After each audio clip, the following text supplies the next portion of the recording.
வணக்கம் students. Exercise 1.1ல 4th some பார்க்க போகிறோம். கொஸ்டின் என்ன கொடுத்துருக்காங்கன்னா, இஃப் ஏ ஒரு செட் கொடுத்துருக்காங்க, பி ஒரு செட், சி ஒரு செட் கொடுத்துட்டாங்க.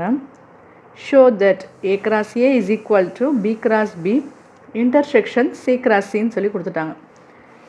இந்த லெஃப்ட் ஹேண்ட் சைடில் நம்ம கண்டுபிடிச்சி அடுத்து ரைட் ஹேண்ட் சைடு கண்டுபிடிச்சிட்டு ரெண்டு ஈக்குவலாக இருக்கான்னு சொல்லி இப்போ நம்ம பார்க்க போகிறோம். சொல்யூஷன் ஏ கிராஸ் ஏ அப்படின்னா நமக்கு தெரியும், ஏ செட்டாலே நம்ம கிராஸ் பண்ணி எழுதணும். பி கிராஸ் பின்னா அதே தான். சி கிராஸ் சினால் அவங்க என்ன ஆர்டர் கொடுத்துருக்காங்களோ அந்த ஆர்டரில் நம்ம கொடுத்துருக்க செட்டை எழுதி நம்ம கிராஸ் பண்ணி எழுதுவோம். So first A cross A is equal to B cross B intersection C cross C. அது லெஃப்ட் ஹேண்ட் சைட் சூஸ் பண்ணிக்கோங்க. லெஃப்ட் ஹேண்ட் சைடில் என்ன இருக்குது? A cross A cross A is equal to A செட்டுக்கு என்ன கொடுத்துருக்காங்க? 5,6 கிராஸ். திரும்ப அதே ஏ செட்டு தான் எழுத போகிறோம். 5,6. இப்போ இதை ரெண்டையும் நம்ம கிராஸ் பண்ணி எழுதுவோம். நமக்கு ஏற்கனவே தெரியும், கிராஸ் பண்ணும்போது இதில் இருக்க ஒவ்வொரு எலமெண்ட்டை எடுத்து ஒவ்வொன்றோட பேர் பண்ணி எழுதுவோம். நமக்கு தெரியும். இப்போ 5 எடுத்து 5ஓடையும், அடுத்து திரும்ப 6ஓடையும், நம்ம இந்த 6 இங்கே 5ஓடையும், இந்த 6ஓடையும். இது ஆல்ரெடி நமக்கு நல்லா தெரிஞ்ச விஷயந்தான். இப்போ A cross A is equal to 5ஓட கம்பைன் பண்ணி எழுதும்போது 5,5 அடுத்து 5,6. நெக்ஸ்ட்டு 6 சூஸ் பண்ணும்போது 6,5 6,6. அவ்வளோதான். இதை நம்பர் 1 அப்படின்னு வச்சுக்குவோம். அடுத்து right hand side. Right hand side என்ன கொடுத்துருக்காங்கன்னா, B cross B intersection C cross C. இதை கண்டுபிடிக்கணும் நம்ம. அதுக்கு நம்ம first B cross B intersection C cross C கண்டுபிடிக்கிறதுக்கு ப்ராக்கெட்டில் என்ன இருக்கோ அதை ஃபஸ்ட்டு கண்டுபிடிப்போம். ப்ராக்கெட்டில் பி கிராஸ் பி அதை ஃபஸ்ட்டு செய்வோம். பி கொஸ்டினில் என்ன கொடுத்துருக்காங்கன்னா 4, 5, 6 கிராஸ், திரும்ப பின்னால அதே 4, 5, 6. இப்போ இதை ரெண்டே கிராஸ் பண்ணணும். So B cross B is equal to 4 வச்சு அதற்கு ஒவ்வொன்று எலமெண்ட்டோடைய பேர் பண்ணும்போது 4,4. அடுத்து இந்த 4ஓட 5ஐ பேர் பண்ணும்போது 4,5. அடுத்து 4ஆல் 6. ஸோ 4,6. அடுத்து 5ஐ சூஸ் பண்ணுங்கள். 5,4. அடுத்து 5,5. அடுத்து 5,6. அடுத்து 6ஐ சூஸ் பண்ணுங்கள். 6,4, 6,5 and then 6,6.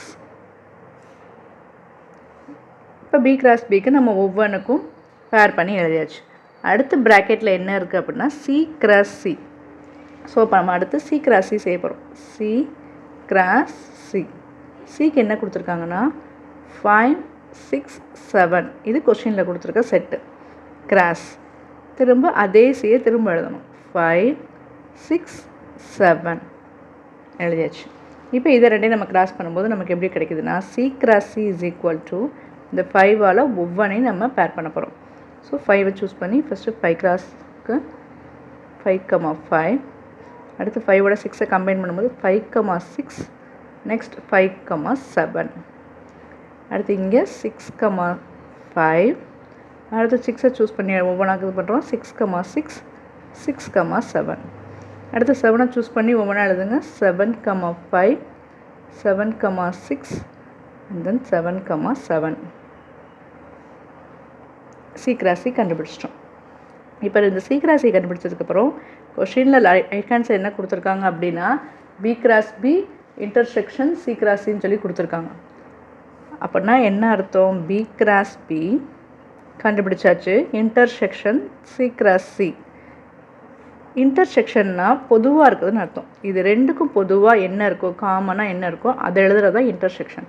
B cross B கண்டுபிடிச்சிட்டோம், சி கிராஸ் சி கண்டுபிடிச்சிட்டோம். இது ரெண்டுக்கும் பொதுவாக என்ன இருக்குது?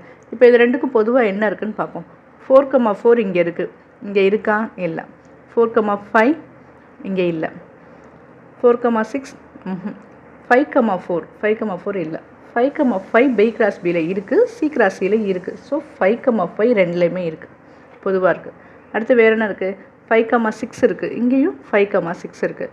Okay right. 5,6 ரெண்டில் இருக்குது. டிக் பண்ணி வச்சுக்குவோம். அடுத்து 6,4 இங்கே இருக்கா? இல்லை. 6,5 அது சி கிராஸ் சியில் இருக்குது. அப்போ 6,5 இங்கேயும் இருக்குது, இங்கேயும் இருக்குது. அடுத்து இங்கே என்ன இருக்குது? 6,6 அது இங்கே இருக்கானா? இருக்குது. ஸோ 6,6 இங்கே இருக்குது, இங்கேயும் இருக்குது. அவ்வளோதான்.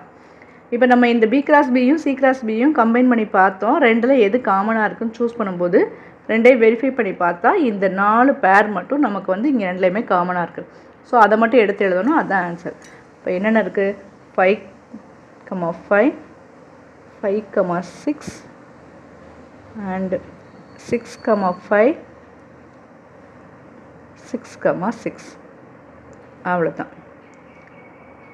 இந்த 4 பேரை எடுத்து எழுதி இது வந்து செக் நம்பர் 2ன்னு சொல்லி நோட் பண்ணிக்கோங்க. இப்போ ஆல்ரெடி நம்ம லெஃப்ட் ஹேண்ட் சைடு என்ன கண்டுபிடிச்சி வச்சுருக்கோம்னு சொல்லி பார்க்கணும். அதுவும் இதுவும் மேட்ச் ஆகுதான்னு பாருங்களேன். நம்ம லெஃப்ட் ஹேண்ட் சைடு என்ன கண்டுபிடிச்சி வச்சுருக்கோம்? ஏ கிராஸ் ஏக்கு 5,5 5,6 6,5 6,6. அதே இது இந்த ரைட் ஹேண்ட் சைடில் கண்டுபிடிச்சதுக்கு மேட்ச் ஆகுதா பாருங்கள். 5,5 5,6 6,5 6,6 ரெண்டுமே மேட்ச் ஆகிடுச்சு.